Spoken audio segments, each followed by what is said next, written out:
Magandang araw mga bata. Ang topic natin ngayon ay ang kontemporaryong issue. So ano nga ba ang mga layunin ng topic na ito? Ito sila.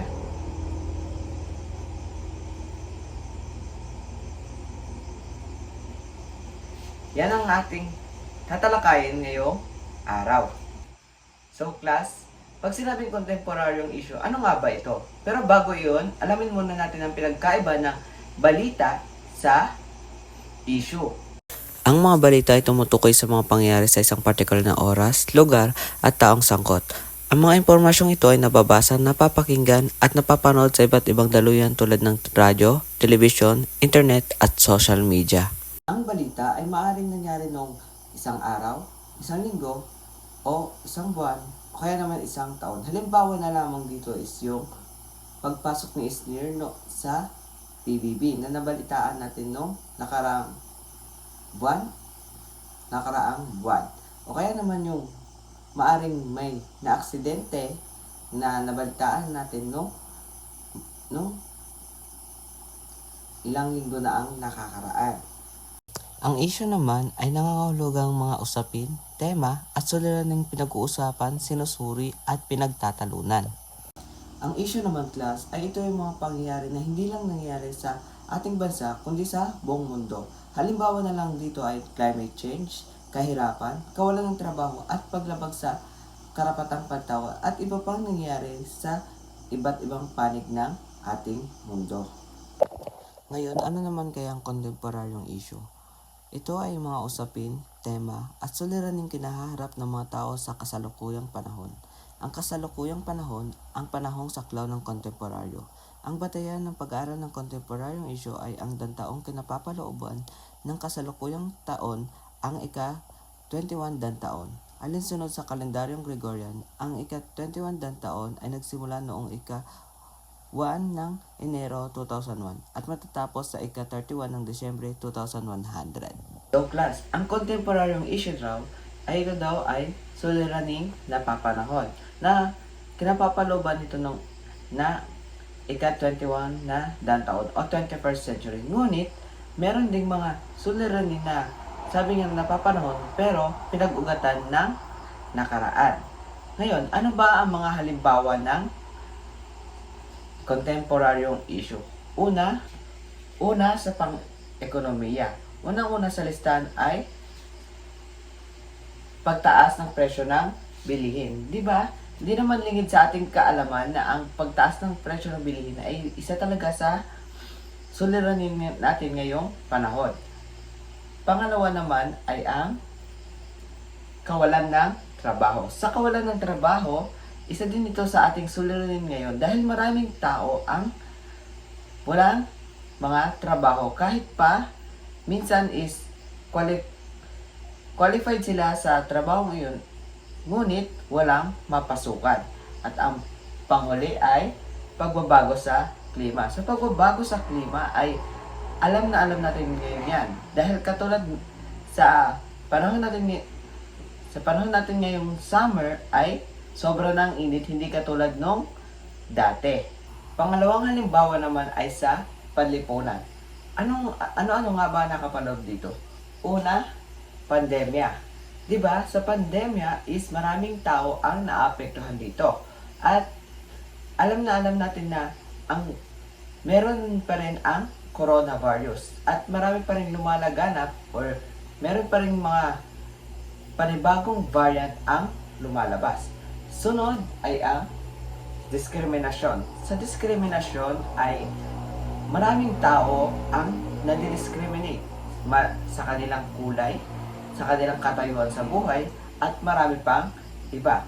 At ang panghuli ay paglaganap ng teknolohiya. So, bakit kaya isa ito sa panlipunang suliranin? Kasi 'di ba, sa paglaganap ng teknolohiya, lalong-lalo na sa panahon natin ngayon, ay halos ang mga tao ay nagiging tamad na dahil ang mga dating ginagawa lamang ng tao ay kaya nang gawin ng teknolohiya. Sunod naman na halimbawa ay sa pang-politika. Sa pang-politika, narito ang demokrasya at karapatang pantao.